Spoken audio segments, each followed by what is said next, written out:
Hi, this is Bonnie from mombyexample.com. I did several posts the beginning of February 2011 dealing with a Messie's Guide to, and the post that I did about a Messie's Guide to taking care of photos received a lot of emails and a lot of comments, so I thought I'd make a vlog about it.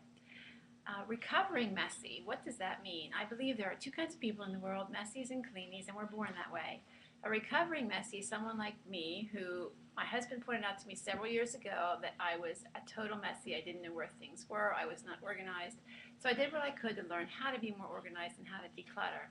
One problem that I had was with photos. I think every mom falls in love with their child from the moment that they're born, and we start taking picture after picture after picture. Well, what do we do with them? I mean, any good mom's not going to get rid of a picture or delete a picture of the child that they took, so we end up with either shoeboxes full or CD after CD of pictures, and what should we do?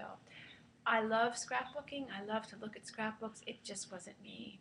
I would have loved to have a beautiful scrapbook for each of my 8 children with stickers and all kinds of fancy sayings and things that would personalize it for them, but I knew it wasn't going to happen, and I ended up with shoeboxes full of pictures. So this is what I came up with. It worked for me. I think the secret to a recovering messy is doing something that works for you. And this is what I found. I just found on the internet these photo-safe plastic sleeves. And each sleeve, I chose the sleeves to hold 4 to 6 inch pictures on both sides. And I had a notebook inscribed with each child's name, and then the entire notebook is full of their pictures from birth until graduation. Now, most of the children have 2 of these. It took 2 of them for all the pictures that I took.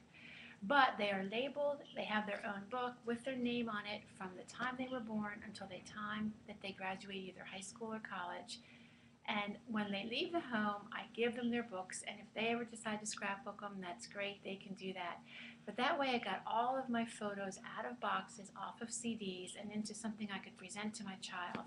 It's not scrapbooked, it's not as pretty as my friends that do scrapbooking with stickers and all kinds of embellishments, but it's all here and it's done. Now, what I did do several years ago was I decided to buy a cart like this at Michael's or AC Moore, and I waited till I got a 50% off coupon, so this beautiful cart was about $20, and all my scrapbooking and pictures are all in here. It's stored in my closet. It's the size of a crate. And once a week, if possible, I take less than an hour, never more than an hour, and I put some of the family photos of vacations, special birthdays. I made family albums, and I did scrapbook them, and I worked on maybe 1 or 2 pages a week.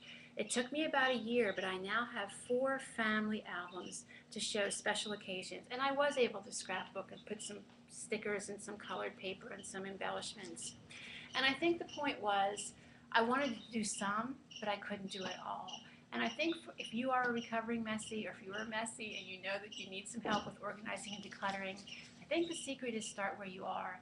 Another answer is to use Snapfish or an organization like that on the internet, where you store all of your photos on the internet, and once a year just print out a book for each of your children, wait till they have a buy one get one free sale.